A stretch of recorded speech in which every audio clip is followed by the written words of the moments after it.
नमस्कार, स्वागत है आपका आपके अपने YouTube चैनल पर। आज का हमारा टॉपिक है किरातार्जुनीयम महाकाव्य। आज हम इसके सारे क्वेश्चन करेंगे जो हमारे एग्जाम पॉइंट ऑफ व्यू से बहुत ज़्यादा इम्पोर्टेंट है। इस सबसे पहले हम देखते हैं कि रचनाकार कौन है। किरातार्जुनीयम के महाकवि भारवी इसके रचनाकार हैं और महाकवि भारवी की यह एकमात्र कृति है।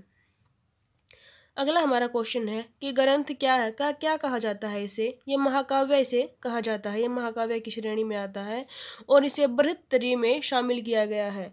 बृहत्तरी में हमारे 3 जो महाकाव्य हैं उनको शामिल किया गया है, शिशुपाल वध और नैषधीय चरितम को। और किरातार्जुनीयम का स्थान इसमें पहला स्थान है। कुल सर्ग है इसमें 18। विष्णुवर्धन के राजकवि थे भारवी।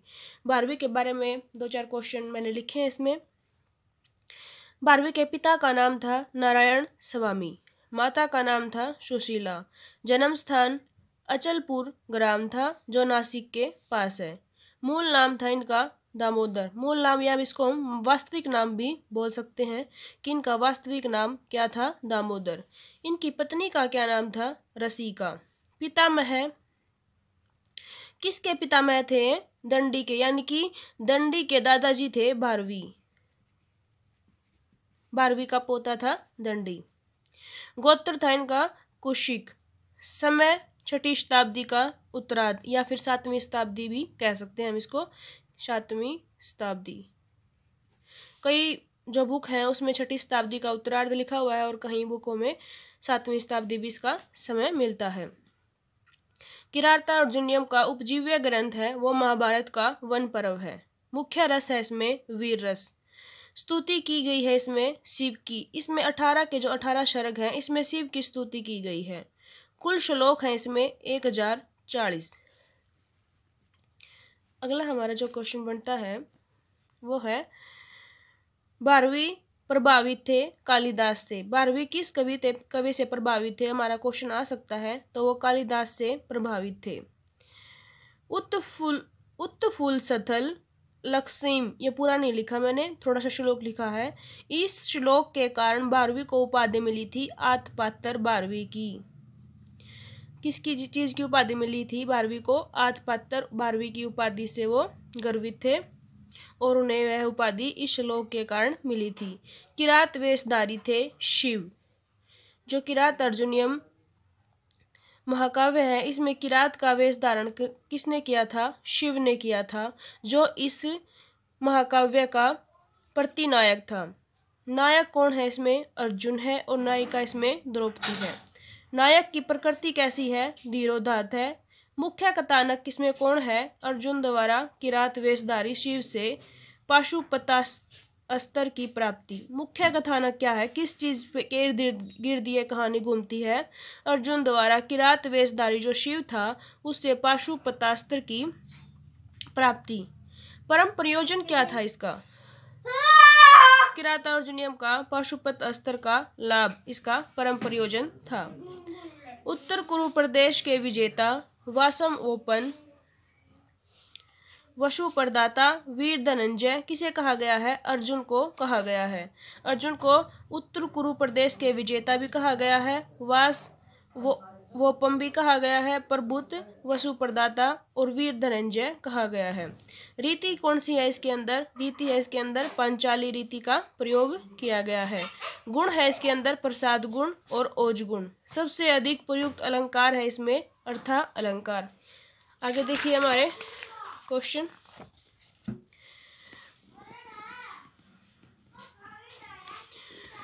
भारवी प्रसिद्ध है अर्थ गौरव के लिए। भारवी किस चीज के लिए प्रसिद्ध है, अर्थ गौरव के लिए भारवी प्रसिद्ध है। भारवे अर्थ गौरवम। सर्वाधिक प्रसिद्ध टीका है इनकी घंटापथ। इसकी जो किरातार्जुनीयम की सर्वाधिक प्रसिद्ध टीका 2 हैं, घंटापथ है और एक शब्दार्थ दीपिका है। जो घंटापथ है उसके रचनाकार है मल्लिकानाथ और शब्दार्थ दीपिका के रचनाकार हैं चित्रभानु। कुल टीकाएं हैं इसके अंदर लगभग 50 टीकाएं इसके ऊपर लिखी जा चुकी हैं। प्रत्येक सर्ग का आरंभ होता है, अगर प्रत्येक सर्ग इसमें जब शुरू होता है तो उसका आरंभ श्री शब्द से होता है और अंत प्रत्येक सर्ग का लक्ष्मी शब्द से होता है। जो इसमें 15वां सर्ग है, 15वां सर्ग है जो इसके अंदर, वो चित्रकाव्य का है। अगला हमारा जो क्वेश्चन बनता है कि दुर्योधन का शासन प्रबंध, द्रौपदी की प्रतिक्रिया, ये कौन से सर्ग के अंतर्गत होते हैं? ये प्रथम सर्ग में होते हैं। पांडव और द्रौपदी वनवास के समय निवास करते हैं। कौन से वन में निवास करते हैं वो? तो वो द्वैत वन में निवास करते हैं वनवास के समय। युद्ध की अवश्य संभविता का ज्ञान किसने कराया था? युधिष्ठिर और द्रौपदी और पांडवों को किसने करवाया था कि युद्ध होगा? व्यास जी ने ये बात उनको बताई थी, व्यास जी ने उनको ये ज्ञान करवाया था।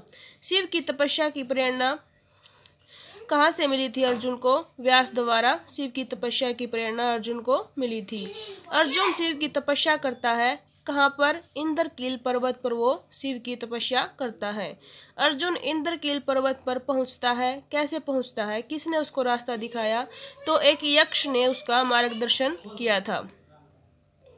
सर्वाधिक प्रयुक्त छंद है इसमें वंशस्थ, और वंशस्थ छंद के बाद दूसरा छंद है जो इसमें सर्वाधिक प्रयुक्त किया गया है, वो है इसमें उपजाति। गौण रस है इसके अंदर श्रृंगार रस। दुर्योधन को वर्णित किया है सुयोधन नाम से। जो किरातार्जुनीयम हमारा महाकाव्य है, इसके अंदर दुर्योधन का नाम है जो वो सुयोधन है। शिव युद्ध से पहले अर्जुन का युद्ध होता है, किसके साथ होता है? तो वो सकंद सेना के साथ अर्जुन का युद्ध होता है। व्यास का आगमन होता है द्वितीय सर्ग में। यक्ष के साथ अर्जुन प्रस्थान करते हैं तीसरे अंक में। मूक नामक दानव ने रूप धारण किया था। किसका रूप धारण किया था? शुक्र का, जो कि वाराह रूप, शुक्र भी कह सकते हैं हम उसको, और वाराह भी इसका कह सकते हैं। भरतवंश की कुलवधु और पांडवों की राजमहिषी थी द्रौपदी। दुरोदार का अर्थ है जुआ। गज राजाओं के मध्य जल की गंध कैसी थी? सप्तवर्ण पुष्प जैसी। युवराज बनाया गया था दुशासन को। युधिष्ठिर गए थे कृष्णा सदन में। हमारा क्वेश्चन आ सकता है कि युधिष्ठिर किस सदन में गए थे? तो वो कृष्णा सदन में गए थे। युधिष्ठिर का वंश कौन सा था? चंद्रवंश के वो थे। राजलक्ष्मी की तुलना की है प्रियतमा से। जो राजलक्ष्मी है उसकी तुलना किस चीज से की गई है? प्रियतमा से की गई है। रक्तचंदन प्रिय था भीम को। रक्तचंदन किसे प्रिय था? भीम को प्रिय था। अगला हमारा जो क्वेश्चन बनता है वो है, अज्ञातवास में द्रौपदी का नाम था शैलेंद्री। 25वें श्लोक तक वक्ता कौन है? 25वें श्लोक तक जो बोलता रहता है बात, वक्ता कौन है इसका? वनेचर। युधिष्ठिर का गुप्तचर भी कौन था? वनेचर। और 4 चक्षुष किसे कहा गया है? गुप्तचर को कहा गया है।